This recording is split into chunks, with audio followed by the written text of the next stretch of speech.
It was during the Iraq War in 2003. Jordan Schwartz was sitting on the top of his Humvee in gunner's position, patrolling a neighborhood next to the Syrian-Iraqi border. They were driving through a marketplace that was usually teeming with people. But on this particular Friday morning, it was extremely quiet. Jordan felt this impending doom, like something really bad was about to happen. We were getting attacked quite often. The attacks were becoming more bold. There was ambushes, there was mortars every day. It was just getting very intense. Every day around their prayer time, the mosque would blare and then we'd start getting shot at. He was worried about the safety of his unit and his battle buddies, and he wanted to pray that they all make it back home safely. But with no connection to his heritage, he didn't know what to say or how to pray. The only thing he remembered were 6 words his babysitter taught him back when he was just 7 years old.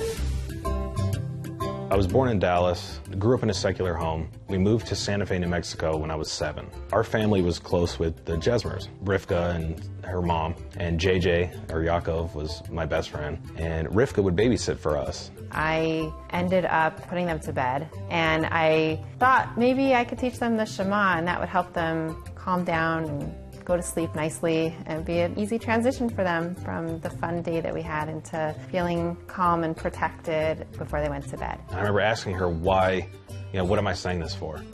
And she told me that it was a prayer of protection. It is our declaration of our belief in God being almighty and powerful, and that He is really the only force that has any power in this world.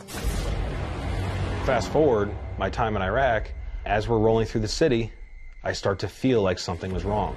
Something was about to happen. And I remember what Rivka told me. I said, Shema Yisrael, Hashem Elokeinu, Hashem Echad. And as I'm leaning in to warn my guys about it, boom!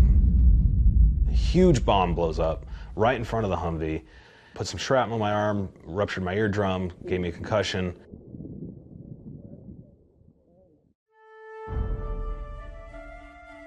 Had I been standing straight up, the angle of the shrapnel should have gone into my eye. I should have been killed. I knew it was because I said the Shema that I survived. A short while later, Jordan was back at the base, and he was working on one of the tanks in the motor pool. All of a sudden, this tall chaplain shows up, and he says, "Hey, are you Schwartz?" And he hands me this yarmulke and this sitter that was Army issued, and he said, "Hey, I found this in the chaplain's box. I thought you might want it." As soon as he handed it to me, I looked up and I was like, okay, I'm listening. Right then he decided that when he returns from the army, he's going to travel to Israel to explore his heritage. There was a lot of situations where we had very close calls, and I think my faith, I think me saying the Shema, whatever path I'm on, Hashem has guided me. He ended up enrolling in a yeshiva. And as he walked into the yeshiva's building, he notices a man who looked familiar. I'm walking into the base measures and he's walking out, and we bumped into each other. And instantly we recognized each other. I was like, JJ, he's like, Jordan. It was Yaakov Jesmer, the babysitter's brother. He was going to be his Rebbe at the yeshiva. We just sparked up a friendship just like it had never disappeared.